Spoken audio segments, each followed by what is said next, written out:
လိုအပ်တာထက်ပုံမပြောတတ်တဲ့သူမို့အတိမိတ်ဆွေရှားပါတယ်ဟန်ဆောင်ပြီးမဆက်ဆံတတ်တဲ့သူမို့လူချစ်လူခင်နေပါပါတယ်လိန်ညာပြီးမပြောတတ်တဲ့သူမို့မိတ်ဆွေစစ်ဆိုတာနဲပါတယ်လူအများနဲ့ကြိုးစုဆက်ဆံရမှာထက်တယောက်တည်းအေးစီးနေရတာကိုပို့ပြီးတော့မှတ်မောပါတယ်လူတွေသိအောင်ကြွားဖို့ထက်ကိုရှိတာကိုသိရင်ရပြီဆိုတဲ့ခံယူချက်နဲ့ပဲနေထိုင်ပါတယ်လူဆိုတာကိုနှုတ်ထွက်စကားကိုတောင်းဝမယူနိုင်တာတော့တန်မိုးမဲ့တဲ့သူမရှိဘူးလို့ခံယူထားပါတယ်ဒါကြောင့်လေနေရာတကာမှာငါတိငါတက်လောက်ရမှာကိုကြောက်တက်လာပါတယ်ကိုဘဝမှာလူမန်းတီးတဲ့ခါစားတွေကမိဘရဲ့ဆုံးမတုန်တင်မှုတွေကြောင့်တပားသူကိုကိုယ့်အတွက်နဲ့ဒုက္ခမရောက်အောင်ကြိုးစားပြီးအကောင်းဆုံးနေထိုင်ခဲ့ပါတယ်ရှိတာလေးနဲ့လောက်အောင်ဝတ်တယ်ရတာလေးနဲ့လောက်ငှအောင်စားပြီးအယိုးသားဆုံးနေခဲ့ပါတယ်ကိုဟာလူတွေကလူပဲလေ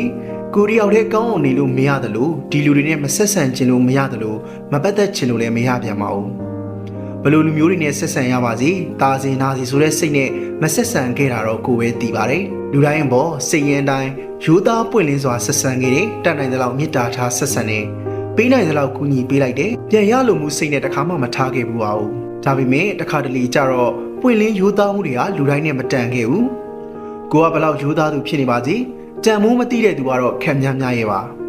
လူတိုင်းကတော့ပြောကြပါတယ်ရိုးသားမှုကိုမြင်လို့ရဲဆိုတဲ့အကြောင်းတွေလေတကယ်တော့လက်ခံနိုင်သူလိုက်နာနိုင်သူကခပ်ပါးပါးလေးပဲရှိပါတယ်ရင်းကျက်တဲ့စိတ်တွေပိုင်ဆိုင်လာခဲ့ပြီလို့ထင်ပါတယ်စကားတွေအများကြီးပြောလို့စိတ်တွေလည်းကုန်သွားပြီငင်းကုန်ရမှာကိုလည်းမုန်းသွားပြီအလိုက်ထိုက်ပြောဆိုဆက်ဆံရမှာလည်းပြင်းလာပြီလူအများနဲ့ဆက်ဆံရမှာလည်းညှင်းငွေ့သွားပြီကိုယ့်ရဲ့ရိုးသားမှုတွေကအများဆုံးအသုံးချခံတတ်ဖြစ်ခဲ့ရပေါင်းလေများခဲ့ပြီလေအပေါင်းအသင်းဆိုတာတီးတန့်ထားနေဖို့မလိုတော့ဘူးမိတ်ဆွေစစ်ကိုလည်းရှာပေါင်းနေဖို့မလိုတော့ဘူးတယောက်တည်းနေတိုင်းလည်းအထီးကျန်မဆန်မနားလည်ခဲ့ပါပြီတကယ်လေကမ္ဘာလူကြီးတန်းပေါင်းများစွာတွေကအနေနီးသည်ဖြစ်စေဝေးသည်ဖြစ်စေကိုယ်စိတ်နဲ့ထပ်တူမကြတော့သဘောထားချင်းတိုက်ဆိုင်နေသူမိတ်ဆွေအနေချင်းရှိနေရင်ကျဉ်တ်ပါပြီမေတ္တာတရားဆိုတာလူတိုင်းပေါ်ထားလို့ရတယ်လူတိုင်းကိုတော့မပေးသင့်ဘူးဆိုတာသိပြီးတဲ့နောက်ရိုးသားလို့ရတယ်နေရာတကာရိုးသားနေလို့မရဘူးဆိုတာသိပြီးတဲ့နောက်မှာတပားသူတွေရဲ့ချစ်ချင်းမေတ္တာတွေကို